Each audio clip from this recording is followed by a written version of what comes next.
Before this, everyone can have their education normally. Teachers can meet students and can have face-to-face teaching and learning. Everyone can meet each other and can have a discussion together. But no one ever thought that this norm will be changed. In December 2019, a novel coronavirus was eventually identified. And then, in early 2020, this Covid-19 started to spread to many countries in the world, and currently this virus has caused over 1 million deaths.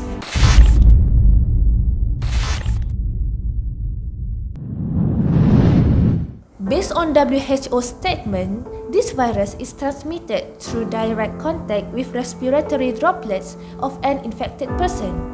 Individuals can also be infected from touching surfaces that contaminated with the virus and then touching their face with that unclean hand.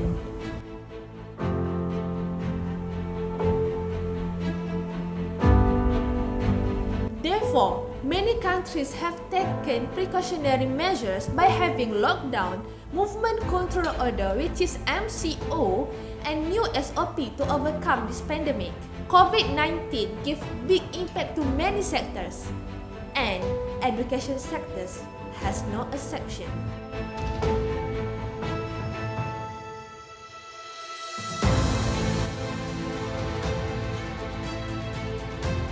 So, this video is about the impact of Covid-19 on education.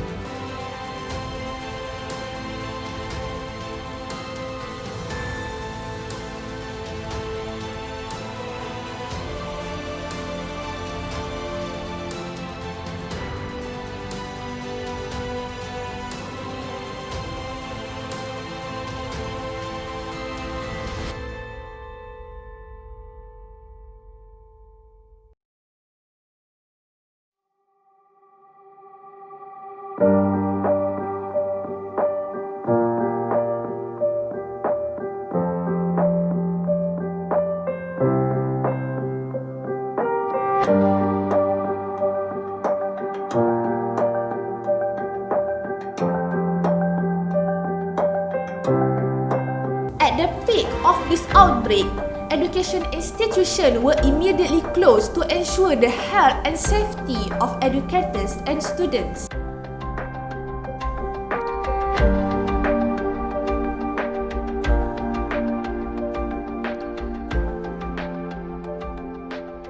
Teachers and students are not allowed to come to school.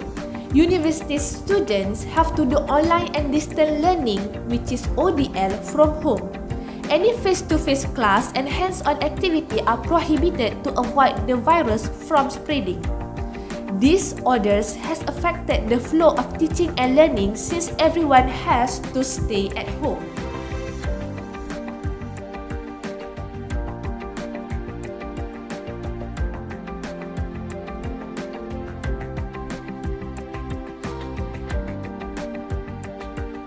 For the students of tertiary education, they have to go through virtual classes and adapt to that new norm of education. Lecturers conduct the classes via online platforms such as Google Meet, Zoom, Telegram, WhatsApp, and Google Classroom. Besides, scientific research and classes that require laboratory setting will be impacted.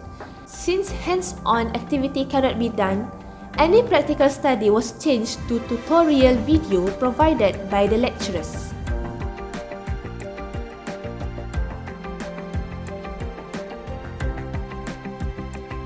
However, in having the ODL from home, some students may facing difficult situations such as low internet connection and don't have conducive space for them to learn at home.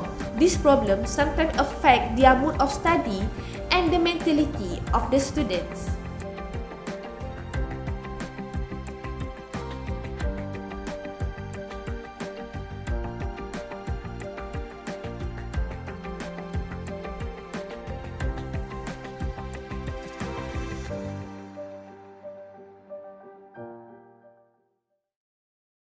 In having the ODL from home, since we cannot do the hands-on activity.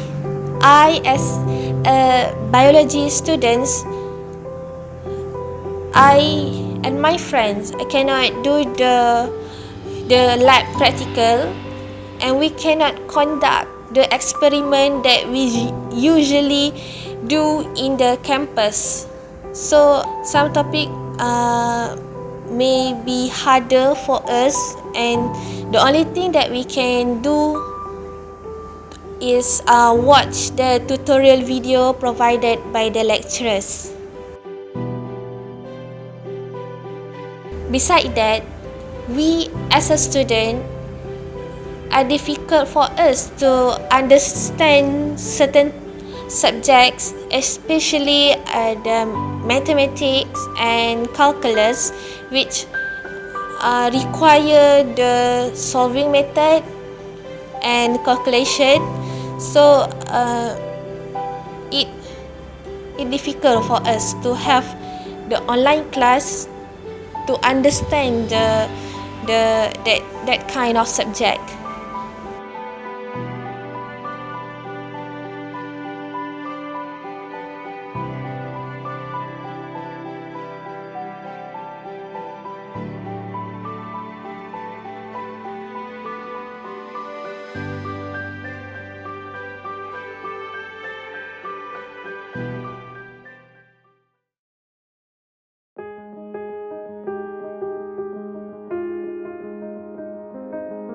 For primary and secondary education, it will be more difficult for students and teachers to conduct online learning compared to the higher education students.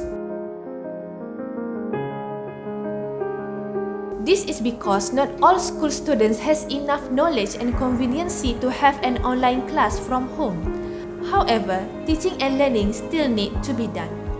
The school teachers have to find any possible ways to deliver the teaching to their students via e-learning.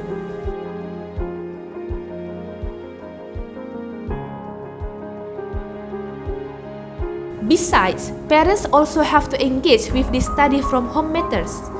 They have to provide or lend their handphones, laptop, and internet data for the children to have the online classes. It seems difficult, but this is the reality that they have to face.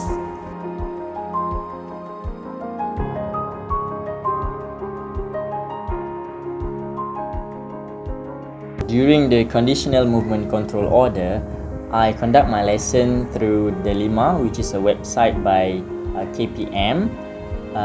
DELIMA is the acronym for Digital Educational Learning Initiative Malaysia, with lots of applications and activities which we can use with our pupils, such as the Google Classroom, which is a very good medium for us to engage with our pupils. Although we are distance away with our pupils, but we can give them activities such as quizzes, and it can make the learning more fun and interactive.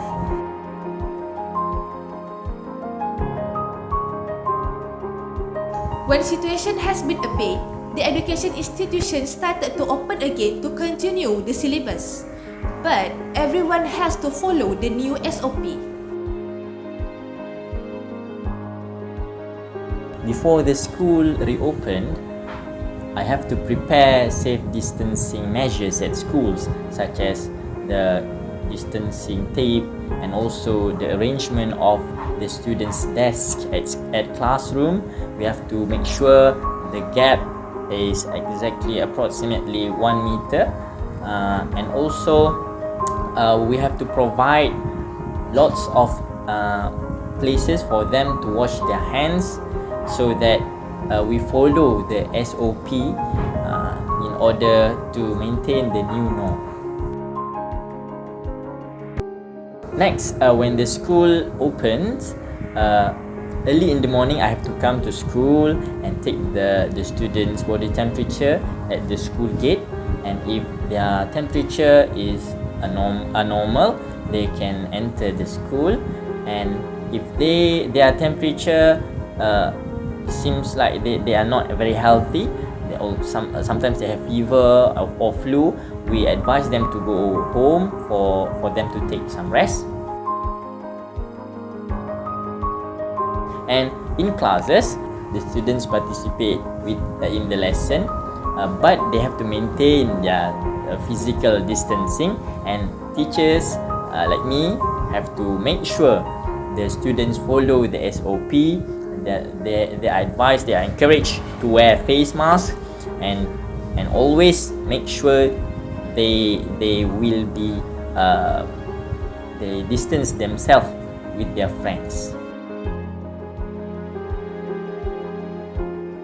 During recess time, students are not allowed to go to the canteen anymore. So the canteen provider will have to come to each classes and take the meal for them to eat in their own place at their classroom, and teachers have to get ready in the class to make sure all the SOP are followed. Any events or programs that involve huge numbers of people, such as weekly assembly or National Day program, are also forbidden. This new norm is quite challenging for everyone. Teachers need to always encourage students to maintain the spirit in studying, because some students may feel down due to no longer excitement being in school. Other than that, some examinations are cancelled and postponed due to this outbreak.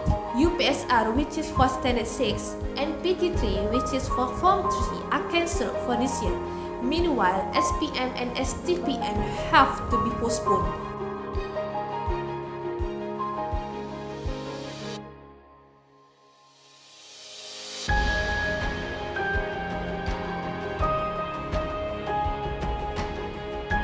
In conclusion, the COVID-19 has certainly impacted all education levels.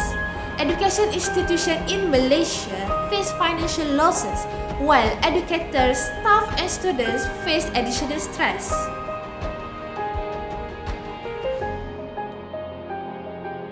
So let's pray that this virus will disappear from this world, so that we can have our normal education like before.